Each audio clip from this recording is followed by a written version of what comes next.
Dr. Bill Crawford here, psychologist, speaker, author of 8 books, host of 2 PBS specials, here again to bring you another tip on how to help you create the life you want. Specifically, how to use my life from the top of the mind philosophy to bring more clarity, confidence, creativity into everything you do. Today I want to look at bringing more clarity to the concept of dealing with difficult people. A very popular topic when I'm doing my seminars and in my books and my counseling. People always want to know how to do this. And so I devote a full third of my seminars and my books, my teachings to really how to make that happen. How do you influence people? Because, hey, you know, we've been dealing with difficult people for a long time and they've been triggering certain things like confusion or frustration or anger or resentment or stress or just, you know, what the hell's going on? So I help people do that. Today, however, I want to kind of do a little bit of what I call a precursor to dealing with those difficult people. It has to do with a quote that I'm sending out to those 6,000 people on my quote list. And by the way, if you would like to receive one of my favorite quotes each week, all you got to do is go to my website, billcrawfordphd.com, or just Google Bill Crawford Ph.D. I'll come up on the first page. Hit the subscribe button, put your name and email address in, and each week I will send you one of my favorite quotes along with 2 or 3 paragraphs about how to apply that quote to life. I'm putting a short video with that. If you want to receive that every week, just feel free to do that. So this particular quote is from Winston Churchill. It has to do with difficult people, certain types of difficult people. And what he says is this: you'll never reach your destination if you stop and throw rocks at every dog that barks.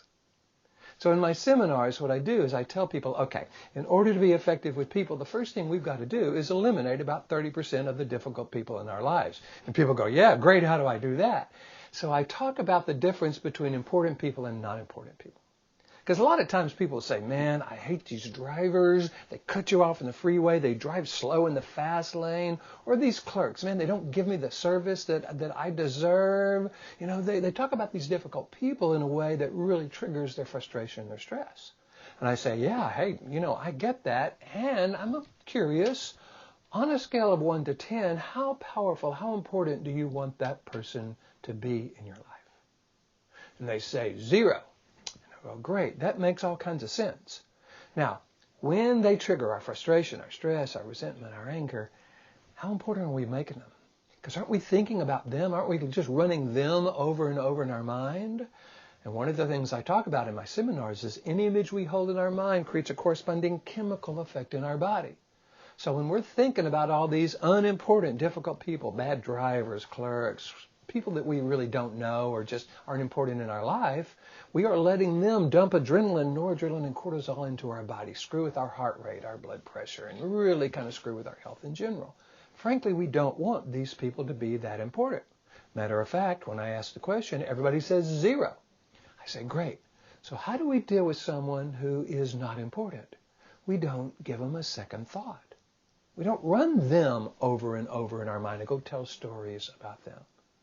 So in order to deal with the important, difficult people in our lives, in order to be able to engage these people in a way where they shift from what I call the resistant brain to the receptive brain, in order to be influential with the important, difficult people in our lives, we have got to make a decision that we're not going to allow those unimportant people to trigger our stress, frustration, anxiety, throw us into that lower 20% of the brain where all we do is react.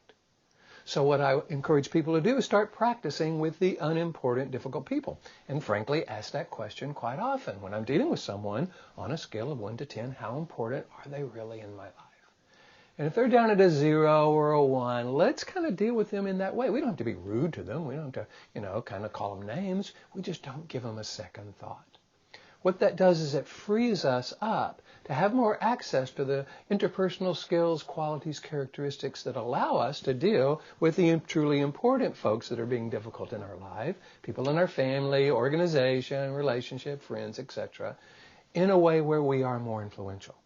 Now, that is easier said than done, and that's what I do. I go around the world teaching people a system for influencing others by getting them to shift from that resistant brain to the receptive brain. If that's something you would like me to do with your organization, your church, your school, or you, all you got to do is go to my website, billcrawfordphd.com, hit the contact button, let me know what you're interested in. Love to talk with you about that. In the meantime, here's to you having more clarity about who is truly important in your life.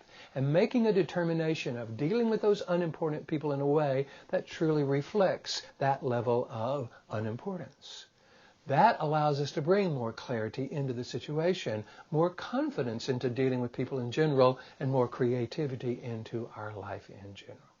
So here's to you, bringing more clarity, confidence, creativity into everything you do. And I look forward to seeing you in the next video.